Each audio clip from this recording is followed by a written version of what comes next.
Donc on reçoit Michel Buffat de l'école Millage, qui va nous parler de la programmation de jeux vidéo dans les filières informatiques, j'imagine plus spécialement à Millage. Un peu partout. Un peu partout, ok. Eh bien, c'est à vous.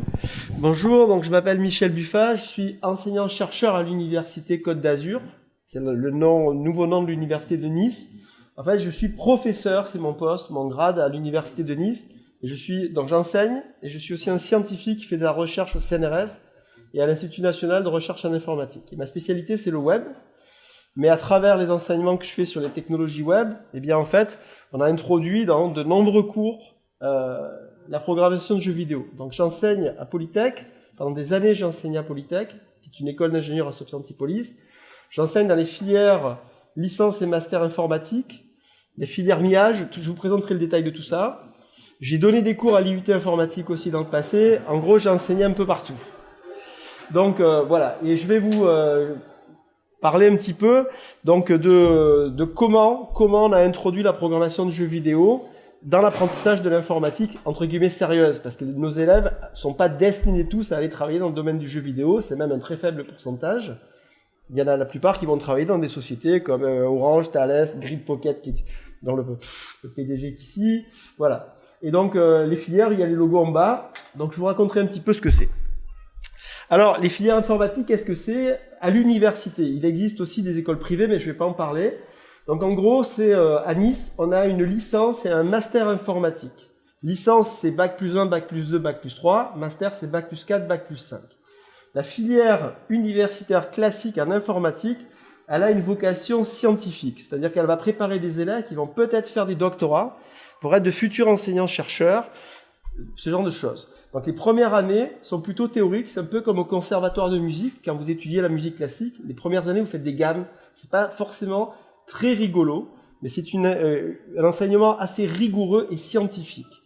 Si les élèves ne sont pas des élèves qui aiment bien l'abstraction, les mathématiques, etc., c'est un peu difficile. Le niveau est élevé. Les profs sont tous des enseignants-chercheurs.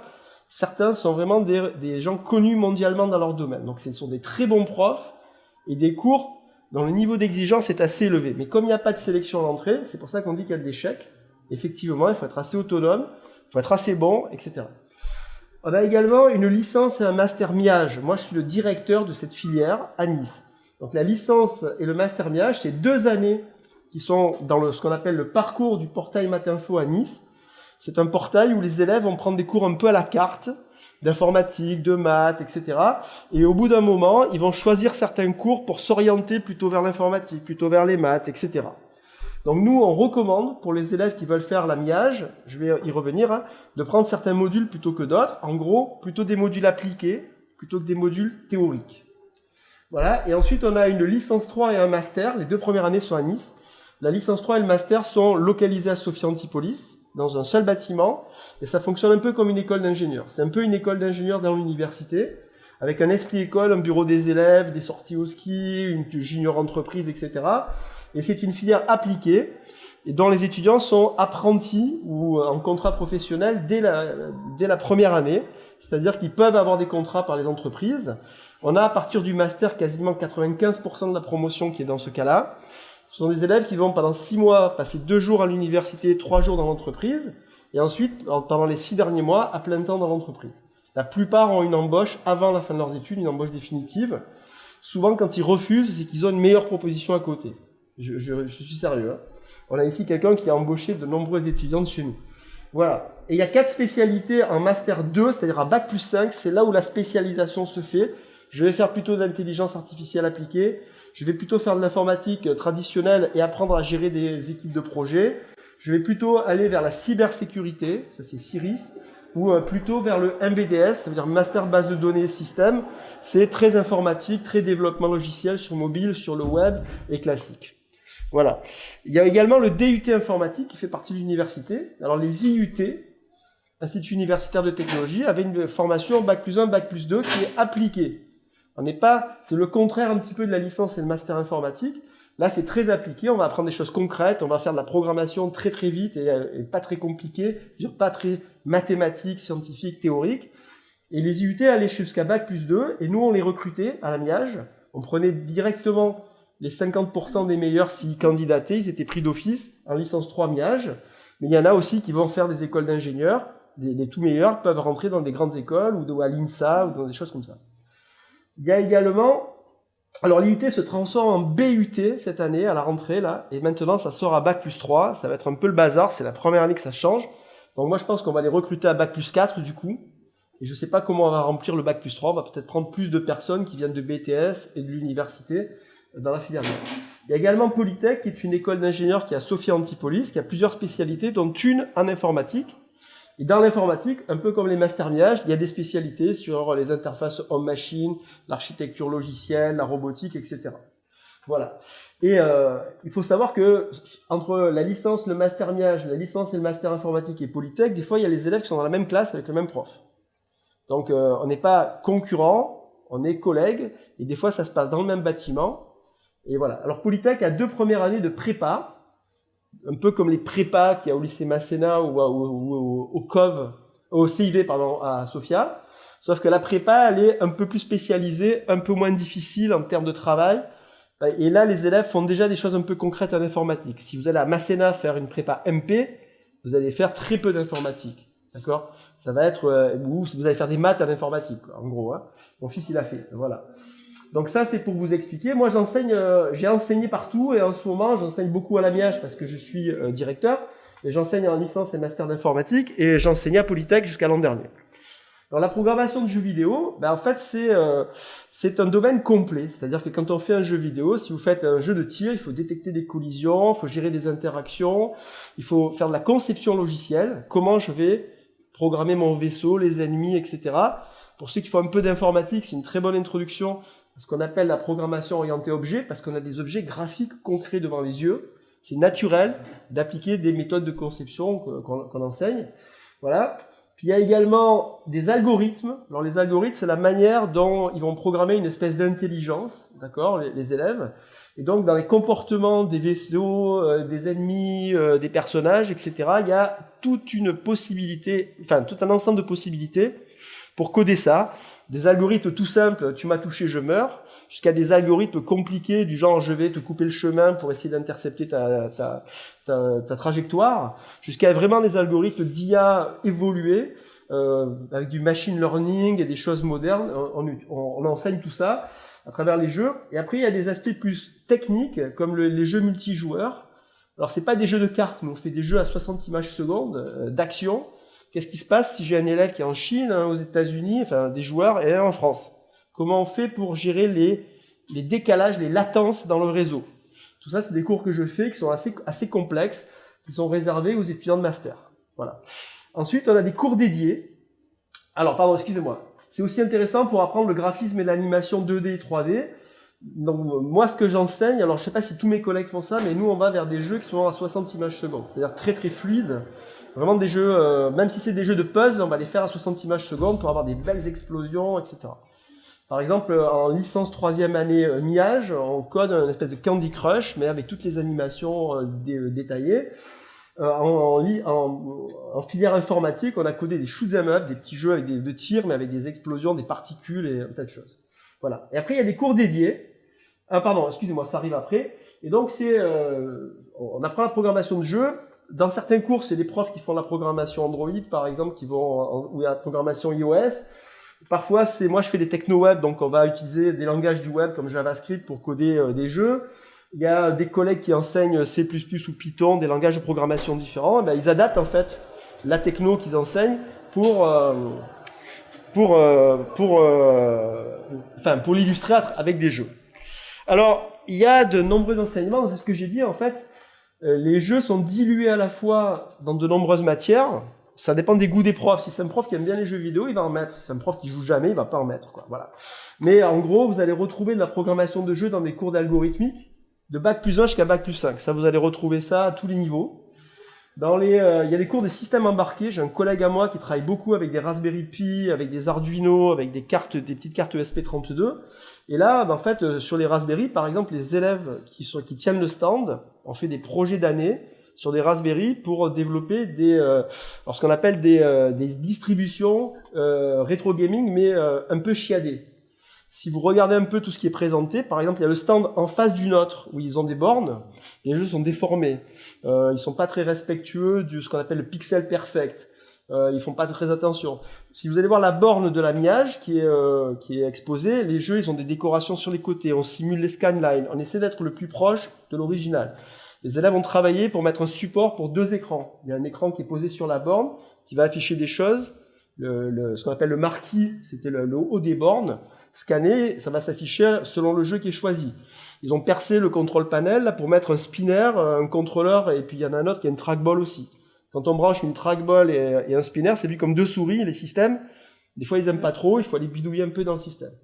Comme les distributions sur Raspberry, c'est des systèmes Unix, les élèves apprennent aussi à utiliser le langage de commande, il y a la structuration des fichiers, qu'est-ce qui se passe quand j'allume la machine, qu'est-ce qui est exécuté. Donc c'est l'occasion, dans les cours de système embarqué, en les faisant travailler sur des trucs de rétro gaming, ils apprennent le système en fait, ils apprennent le système Unix. Voilà, donc ça c'est pour vous donner des exemples, en cours de programmation web ou de programmation mobile, etc. Il y a aussi des cours dédiés, donc moi j'enseigne 2 cours qui sont dédiés.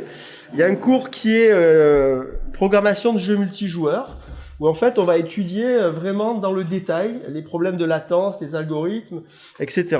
Et donc là, bon, je sais pas si j'ai des exemples, mais c'est pas celui-là. Excusez-moi, je me suis trompé. Voilà. On va regarder juste quelques exemples, et puis je vais vous montrer. Ah pardon, ça c'est la vidéo du cours. Pardon. Voilà, il n'y a pas les slides. Je vais chercher ça. Voilà.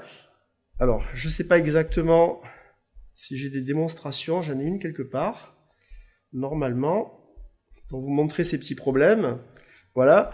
Donc ça, je pense que c'est des démos. C'est juste pour expliquer un petit peu le problème qu'on a quand on a 2 joueurs, un joueur rouge et un joueur bleu qui jouent à distance. Donc là, c'est une démonstration pour montrer un petit peu les problèmes. Donc si on a le joueur gauche qui se déplace, vous voyez qu'il y a du retard sur le joueur en bas. Donc le joueur gauche, c'est la vue locale quand il joue. Et le joueur en bas, c'est celui dont on a simulé en fait le fait qu'il joue à quelques milliers de kilomètres et qu'il y a du retard. Et la vue du milieu, c'est ce qu'on appelle la vue du serveur. Bon, et donc du coup, on va pouvoir implémenter des systèmes de prédiction, de réconciliation, d'interpolation, qui font que en fait, déjà c'est fluide en haut, vous voyez. Et si on active les mêmes choses chez la personne à l'autre bout, il y a le retard, mais c'est fluide quand même, d'accord. Et puis quand on fait un vrai jeu, il va falloir faire en sorte que les collisions fonctionnent et qu'on essaie de pas tuer quelqu'un alors qu'on croyait qu'il était à un endroit alors qu'en réalité il était à un autre. Donc ça, c'est les problématiques classiques des jeux multijoueurs. Ça devient vite très compliqué. Et donc, il y a tout un cours sur ça, et ils implémentent des jeux en 2 dimensions. Je vais vous montrer un exemple, si j'arrive à le lancer facilement. Je ne sais plus où je l'ai lancé, celui-là. Je pense que c'est celui-là, voilà. Donc ça, c'est un exemple de jeu multijoueur qui fonctionne bien si on est vraiment avec beaucoup de latence. Donc là, j'ai un seul joueur qui dirige un avion. Il doit aller de l'autre côté de l'écran sans se faire toucher. Mais si j'ouvre un onglet différent avec John, alors ça peut se jouer avec un nombre important de joueurs, 8, 10, 15. Je vais essayer de vous montrer ça. Voilà, donc là c'est local, et évidemment c'est pas génial pour se faire une idée des problèmes, mais voilà, je vais essayer de vous montrer. Donc vous voyez que quand on dirige le joueur bleu, vous le voyez bouger dans les 2 fenêtres ici, hein. Voilà, il est mort.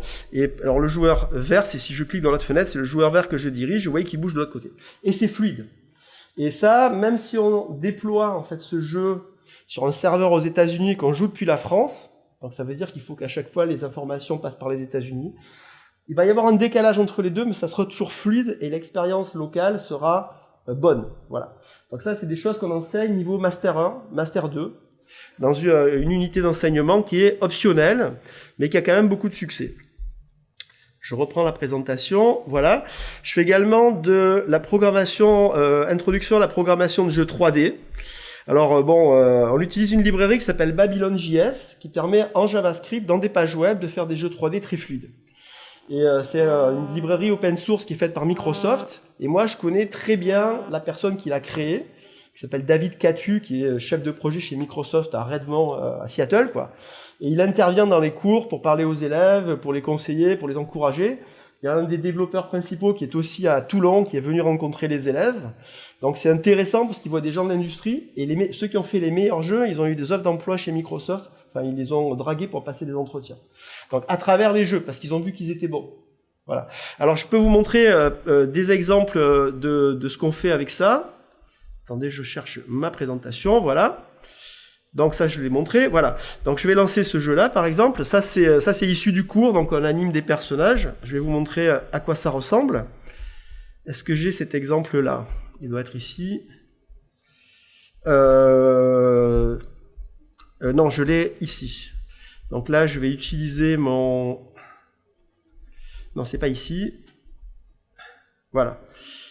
Donc, je peux vous montrer... Qu'est-ce que je vais vous montrer? Ouais, je vais vous montrer ça, par exemple. Donc ça, c'est un exemple de petit jeu. Là, c'était une version qui était non finale, je pense, de ce qu'ont fait les élèves de l'époque. Donc ça, c'était le jeu Tron, je ne sais pas si vous connaissez, avec des motos qui... Alors, c'est un jeu multijoueur. Là, je ne vais pas vous le lancer en multi, mais en gros, ça se joue à plusieurs. Il faut se balader, et puis il faut essayer de forcer l'adversaire à couper la trace qu'on laisse, quoi. Alors ça, c'est fait avec Babylon.js. Vous voyez que sur mon Mac, c'est quand même très très fluide. Et les élèves ont travaillé, ont développé ça sur leur PC en quelques séances de cours. Il y a eu 4 séances de cours, 4 séances de travaux pratiques. Après, ils avaient 15 jours pour finir le travail et me le rendre. Je peux vous montrer, moi, ce que je leur montre en cours. Alors, c'est pas du tout ça que j'ai montré quand j'ai fait le cours. Voilà, par exemple, au bout de 4 séances de cours, ce qu'ils apprennent à faire. Alors moi, mon but, c'est pas de faire un joli jeu, hein, c'est de leur montrer des algorithmes. Donc là, voilà. Donc ici, on dirigeait un char. Donc le char est symbolisé par le petit carré. On apprend à déplacer des bonhommes animés. Ça peut être n'importe quel modèle 3D. Et détecter les collisions pour pas qu'ils se rentrent dedans. Et puis aussi, on peut leur tirer dessus. Il devrait y avoir du son, là, sur la vidéo. Ah non, il faut que je clique là, pardon. Voilà. Voilà. Et on peut tirer des lasers aussi. Donc vous voyez les impacts. Donc il y a différents types de tirs. Et on peut aussi se mettre, je recharge le jeu, je crois qu'il y a une touche, je ne sais plus laquelle c'est. Voilà, on peut aussi se mettre pour avoir la vue du personnage. Et donc suivre le terrain, il y a un moteur physique, là les balles du tank en fait rebondissent sur le terrain, je ne sais pas si on le voit trop, mais là c'est pas de chance, c'est parce qu'en fait voilà. Donc normalement il y a un moteur physique ici qui font que les balles tiennent compte de la gravité, etc. Donc voilà le genre de choses qu'on enseigne. Et ensuite, les élèves en font ce qu'ils veulent, ils essaient de faire des jeux à partir de ça. Voilà, je reprends la présentation. Donc aussi, j'organise avec d'autres personnes de toutes les écoles, donc de Polytech, de l'IUT, des masters informatiques, donc un concours de programmation de jeux. Il y a déjà eu 2 éditions en 2018 et 2019. Avec le Covid, ça s'est arrêté. Et donc, il y a une société qui s'appelle CGI qui sponsorise à hauteur de 8 000 €. Et il y a les écoles qui donnent 2 000 € chacune, donc en fait ça fait quand même pas mal d'argent en termes de prix.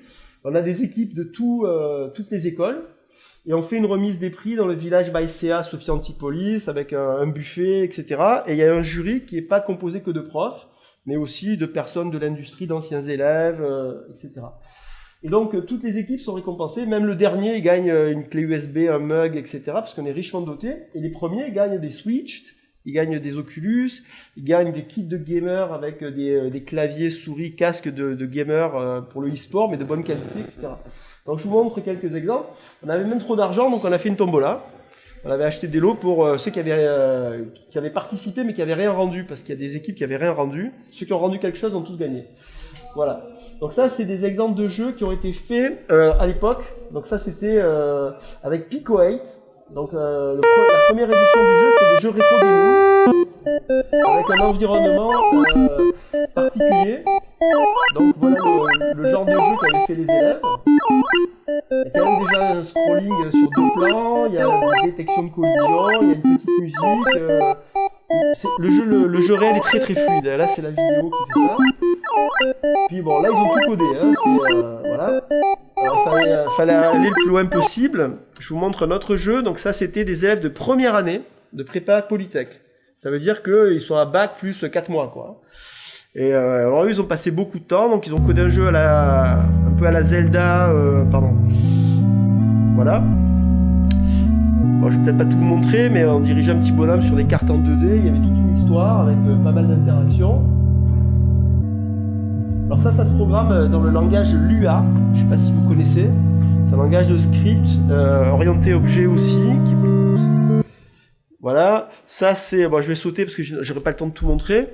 Je vous montre un petit peu des exemples. Attendez, pardon, il faut que je clique où là. Voilà, attendez, voilà. Je sais plus où il faut que je clique. Voilà, je vais vous en montrer des plutôt sympas. Qu'est-ce qu'on va regarder? Celui-là, c'était le jeu qui a gagné la première édition. Donc, c'était sur les 50 ans de Sophia Antipolis. Et les élèves qui ont codé ce jeu seront sur le stand demain. Donc, c'était un jeu... bon, ils l'ont filmé à l'accéléré. En gros, il y avait une petite histoire. Donc, c'était un jeu de plateforme, mais on pouvait aussi tirer.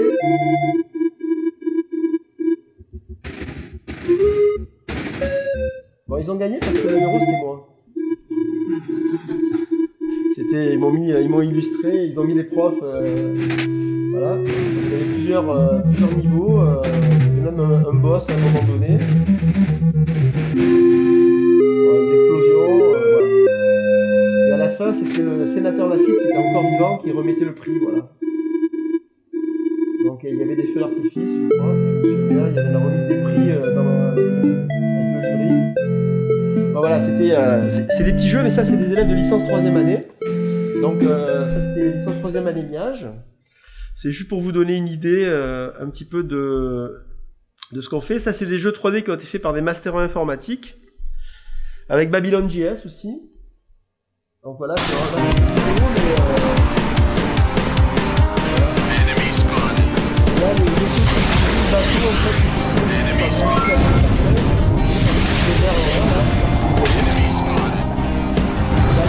c'est assez compliqué déjà.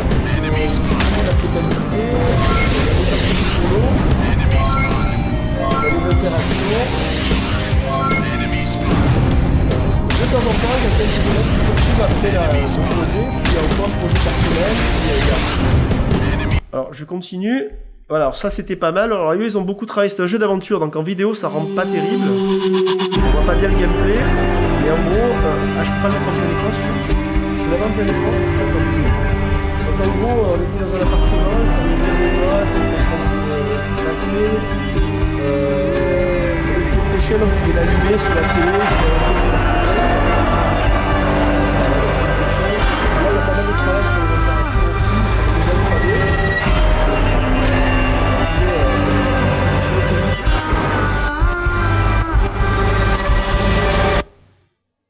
Je crois que ça continue. Non, ça continue pas.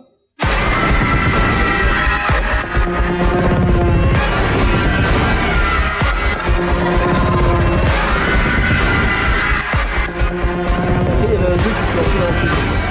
Bon, je vais vous passer parce que ils n'ont pas fait la fin. Celui-là, je vous l'ai montré tout à l'heure, ça c'était un jeu fait par des élèves. J'arrive plus à passer en plein écran là, c'est bizarre. Hein. Attendez, peut-être qu'il faut que je fasse... Non mais tout à l'heure ça marchait. Ça remarche, voilà. Donc ça c'est inspiré d'un jeu mobile, c'est des élèves de 3e année à Polytech qui ont fait ça. Tous ces jeux-là ont eu des prix, hein. Je vous montre les meilleurs quand même. Voilà. Et donc là, par exemple, les élèves avaient des problèmes de performance. Un des développeurs de la librairie Babylon.js est venu les voir, les a aidés, donc ils étaient vraiment contents. Et le mec a vu qu'ils étaient bons. Et donc ces élèves-là sont en contact avec Microsoft, ils leur ont proposé de l'alternance à distance, des projets, etc. Alors je sais pas si vous êtes capable de juger la difficulté du truc, mais c'est un scrolling infini, donc il y a des collisions, des particules, il y a tout un décor qui a beaucoup de polygones derrière, c'est pas une vidéo derrière. Hein. Et donc là il y avait des problèmes de performance assez difficiles à résoudre. Enfin pour des élèves, c'est toujours pareil, il faut pas trop comparer à des... Voilà, qu'est-ce que je peux vous montrer? Celui-là, alors ça c'est un jeu qui a eu des prix parce que les élèves avaient implémenté ce qu'on appelle des effets de post-processing. Donc l'image qui devient floue, monter les escaliers par exemple c'est pas simple à faire du tout parce que si vous détectez les collisions avec les polygones normaux ça fait douc douc douc douc douc douc douc. Donc il faut mettre des trucs transparents et visibles dessus pour que ça se passe bien. Voilà, vous avez vu, je sais pas si vous voyez les effets de flou là.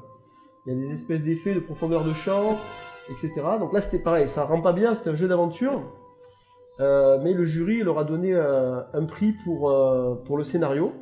Et pour la partie technique, parce qu'ils avaient utilisé des choses assez avancées dans cette librairie, disons, il n'y a pas grand monde qui utilise ça. Puis on rencontrait des bonhommes, il y avait aussi des dialogues qui se mettaient en place. Et donc, chaque fois qu'il y a des dialogues, ça veut dire qu'il faut programmer quand même le système de dialogue avec des bulles, du texte qui s'affiche caractère par caractère. Ça a l'air de rien, mais tout ça représente du travail. Voilà. Je vous montre quelques trucs. Il y en a que vous avez vu tout à l'heure, mais je les représente parce qu'ils sont quand même sympas. Alors ceux-là, ils ont gagné une Switch par exemple. Et leur jeu, il est sur itch.io maintenant. Alors je sais pas s'il est gratuit ou payant, mais il le diffuse, quoi. Voilà. Et là, c'est un jeu rétro gaming, mais fait en 3D en fait. Donc c'est la même bibliothèque 3D qui est utilisée. Ça, ce sont des élèves de Polytech 3e année aussi. Voilà. Et donc si vous regardez les bords des plateformes, vous voyez qu'il y a un effet 3D. C'est pas un effet, c'est de la vraie 3D. Et le bonhomme, c'est un sprite animé, mais c'est pareil, c'est un polygone en fait. Voilà. Là, ils ont fait une dizaine de niveaux. Et il y a une jolie musique. Alors la musique, on l'a entendue au début. Mais dans la vidéo, il n'y avait pas encore la musique sur les niveaux, quoi. Alors ils avaient écrit un éditeur pour créer tous les niveaux aussi, qu'on voit pas dans la vidéo. Hein,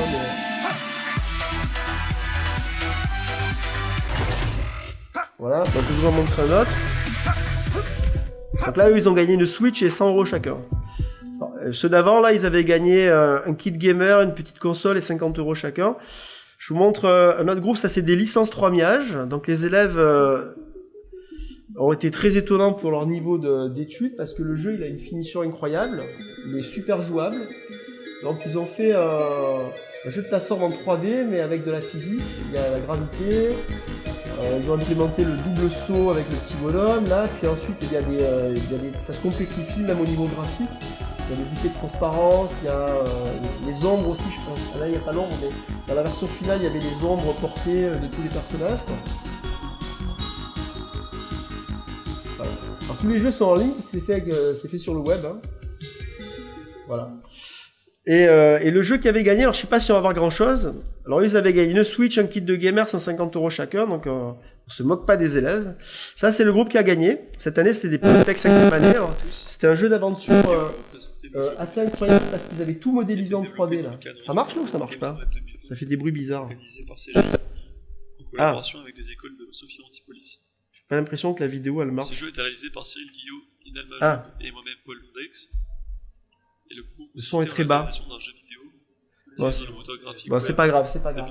Donc en fait, c'était un jeu d'aventure, on dirigeait un bonhomme articulé, enfin, qui marche, hein, et les élèves, avec un outil qui s'appelle Blender, on dessinait, enfin, on créait réellement tous les modèles 3D, tous les éclairages, et dans le jeu, il y a plein de mini-jeux de puzzles, donc ça en était un. Donc en fait, on se balade, mais de temps en temps, il y a un petit jeu qui se lance, et il y a quelques-uns de leurs mini-jeux qui auraient pu avoir un prix à lui tout seul. Donc, nous avons été assez ambitieux avec ce jeu. Nous avons réalisé tout ce que vous voyez et tout ce que vous entendez. Donc, c'était un robot qui s'était fait tuer et puis il fallait mener l'enquête. Donc on pouvait grimper aux échelles, monter les escaliers, visiter les pièces, discuter avec des personnages. Le Terminal Game et le Switch Game. Je vais avancer un peu pour voir, il y avait des puzzles avec des codes. Là on a un bouton pour j'avance un peu pour voir si on peut voir de l'animation. Voilà, il y a l'animation du ventilateur, vous voyez l'ombre portée au sol avec des effets de flou. Alors, on a les scripts au milieu, et en haut, on voit les... il y a des systèmes de dialogue. Bon, là, la vidéo elle est un peu trop détaillée peut-être, parce que je vais essayer d'aller ailleurs. Voilà, là on voit le bonhomme qui bouge. Toutes ces technologies que l'on a développées n'a pas pu remplacer le charme d'un simple livre. Hein, c'est beau, il y a quelque chose d'étrange qui se passe dans la résidence d'en face. Alors, on va peut-être aller dans des scènes un peu plus éclairées, parce que... Là, ça lance le premier mini-jeu. Il respire plus, je ne peux plus rien faire pour lui. Je ferais mieux de passer un appel anonyme à la police et de déguerpir. Voilà, là on a appelé la police. Et on a vite quitté le bureau. Bon voilà, je vais pas vous passer toute la vidéo, mais là il y a un énorme travail de créativité derrière, de direction artistique. Là voilà, dans le bureau. Bon, j'ai fini ma présentation ici, c'était pour vous montrer un peu ce qu'on fait. Donc je vous ai montré des projets de Polytech, des projets de la MIAGE, des projets du master informatique. Donc tout ça c'est pour dire, je m'adresse surtout aux jeunes là, si vous faites des filières informatiques, il y a moyen, il y a pas, parce qu'il y a des écoles privées spécialisées dans les jeux vidéo, mais elles démarrent en général à Bac+3. C'est rare qu'il y ait des écoles qui démarrent avant. Et sinon nous on a aussi des élèves qui se passionnent par ça et qui vont travailler dans le domaine. Voilà, moi j'ai des élèves chez Ubisoft, j'ai des élèves chez Electronic Arts. des élèves, Sylvain Constantin qui est parti au Canada, qui développe des jeux pour mobile. On apprend aujourd'hui que le CEO s'est suscité d'une forte dose de substances. Est-ce que vous avez des questions? Peut-être qu'il faut couper la vidéo, je vais couper. Le pays est sous le choc. Voilà. Est-ce qu'il y a des questions dans le public? Il faut pas être timide. Non, pas de questions?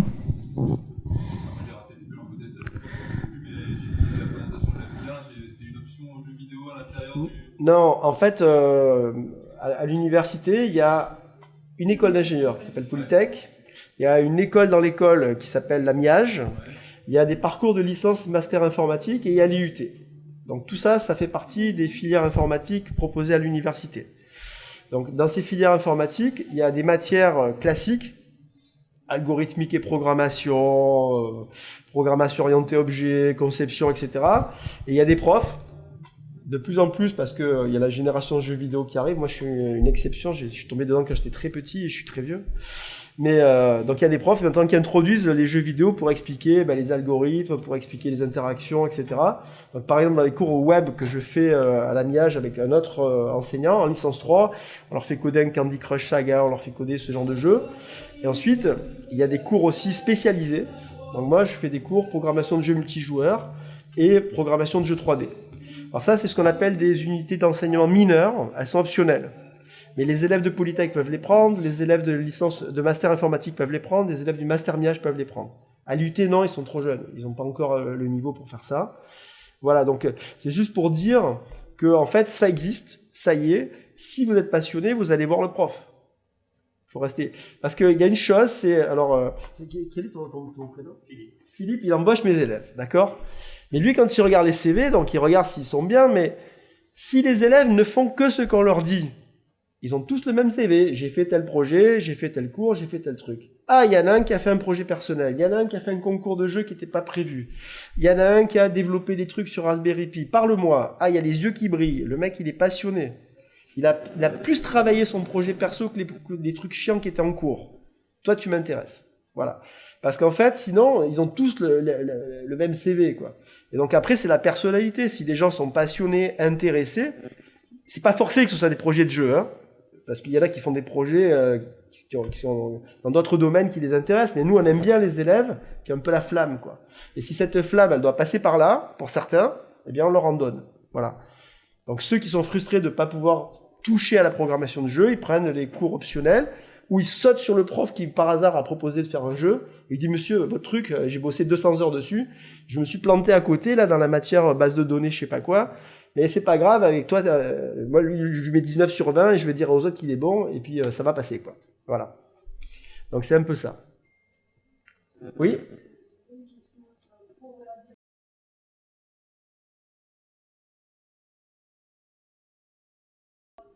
Alors oui, dans tous les cas, Parcoursup, c'est obligatoire. Là, vous pouvez rentrer dans tout ce que j'ai présenté. Soit à Bac plus 1, d'accord ? Et là, c'est soit l'IUT, il y a une sélection. Il faut un bac scientifique si possible. Enfin, un bac, aujourd'hui, ils sont un peu mélangés, là, les bacs, je crois, c'est ça, non ? Je sais pas, j'ai pas trop... Ouais. Mais il vaut mieux avoir fait des matières scientifiques. Et l'IUT sélectionne. La sélection n'est pas très dure, mais il y a une sélection, d'accord ? Si vous voulez faire la prépa de Polytech à Sofia, la sélection est plus dure. Il vaut mieux avoir une mention au bac, mention bien plutôt, ou très bien. Il vaut mieux pas avoir peur des maths, parce que les prépas, vous allez bouffer des maths. C'est les fameuses gammes dont je parlais. Donc ça, c'est... si vous allez à l'université, dans ce qu'on appelle le portail Matinfo, il n'y a pas de sélection. Même si vous avez un bac en lettres, vous pouvez y aller, quoi. Mais il vaut mieux avoir un bac scientifique. Et le niveau est assez élevé, parce que c'est un parcours scientifique. C'est-à-dire que les élèves qui vont suivre ces filières, ils vont peut-être être profs de maths après. Peut-être chercheurs en informatique. Ils vont faire peut-être des doctorats. Donc les premières années, on les prépare aussi dans cette éventualité. C'est-à-dire qu'il y a pas mal de théorie. Si vous allez à l'IUT, il y a beaucoup moins de théorie. Si vous allez en prépa, il n'y a pas beaucoup d'informatique, mais il y a beaucoup de maths et tout ça. D'accord ? Donc si vos enfants, votre frère ou je sais pas qui serait intéressé par ça, n'a pas de problème avec les maths, est assez autonome et assez bon au lycée, il peut aller où il veut. Il peut faire une prépa, il peut faire l'école d'ingénieur, il peut faire la fac, il peut aller où il veut. Si c'est quelqu'un d'un peu plus scolaire, qui a un peu plus de difficultés, qui est pas mauvais, mais c'est pas le petit génie qui a 3 ans d'avance sur tout le monde, quoi, d'accord? Il faut pas avoir honte. S'il veut faire des choses appliquées, il va faire une UT, par exemple. Ou s'il peut faire une prépa intégrée à Polytech, c'est bien aussi. Ou bien il va à la fac. La fac, moi, j'ai quitté une école d'ingénieur côté qui s'appelait l'UTC Compiègne, l'Université de Technologie de Compiègne, parce que l'informatique était enseignée par les profs de maths. Ça ne me plaisait pas. Et je suis revenu à l'époque à Nice, voir un copain qui était à l'université. Et j'ai parlé avec un prof qui m'a dit, mais qu'est-ce que tu allais faire à Compiègne? Il n'y a pas de laboratoire d'informatique. Il n'y a pas le CNRS, il n'y a pas l'INRIA, il n'y a pas l'Institut National. Les profs, il n'y a aucun prof dont la spécialité c'est l'informatique et qui est un top dans son domaine. Qu'est-ce que tu vas faire là-bas? Viens chez nous, on a tous les chercheurs top niveau, quoi. Voilà. Donc ça, c'est une réalité. Ces gens, ils enseignent à Polytech et à la fac. Ils n'enseignent pas dans une école privée, ils n'enseignent pas à l'UTC Compiègne. Voilà. En même temps, il y a peut-être des labos là-bas. Mais pour vous dire un truc. Et donc, je me suis beaucoup plus éclaté à l'université, finalement, que dans l'école d'ingénieur. Il y a des cours ici où les élèves sont mélangés avec les élèves de Polytech. Polytech, école d'ingénieur. Mais à Polytech, ils recrutent aussi les meilleurs de licence informatique. Ils recrutent aussi les meilleurs de l'IUT. Tout ça, c'est un gros mélange, quoi. Voilà. Et après, je peux vous rassurer, ils ont tous du travail. Et ils n'ont pas de soucis, donc même avec le Covid, où il y a eu un petit peu des difficultés, ça passe quand même. Enfin, ils ont souffert les élèves, hein, mais ça a repris, il y a du travail pour tous. Donc l'amiage et Polytech, les élèves peuvent être apprentis, c'est-à-dire ils peuvent travailler, être embauchés, gagner de l'argent, travailler 2 jours par semaine à l'université, 3 jours par semaine dans l'entreprise, et la deuxième moitié, 6 mois à l'entreprise. Ça, c'est assez intéressant, disons, s'ils veulent aller travailler derrière. S'ils veulent faire une doctorat, ça marche aussi. Et là, moi, ce que j'aime bien faire, c'est les repérer et je les dirige vers un apprentissage en laboratoire. Moi, j'ai embauché des élèves dans mon laboratoire que j'ai payé, et pas pour travailler dans l'industrie, mais pour travailler avec moi sur des travaux de recherche scientifique. Donc, on les embauche, ils nous coûtent pas cher, parce qu'ils sont apprentis, ils coûtent 5 000 € par an, voilà. Et ensuite, ils apprennent. Ils ont une initiation à la recherche scientifique et c'est la voie idéale pour préparer un doctorat. Voilà.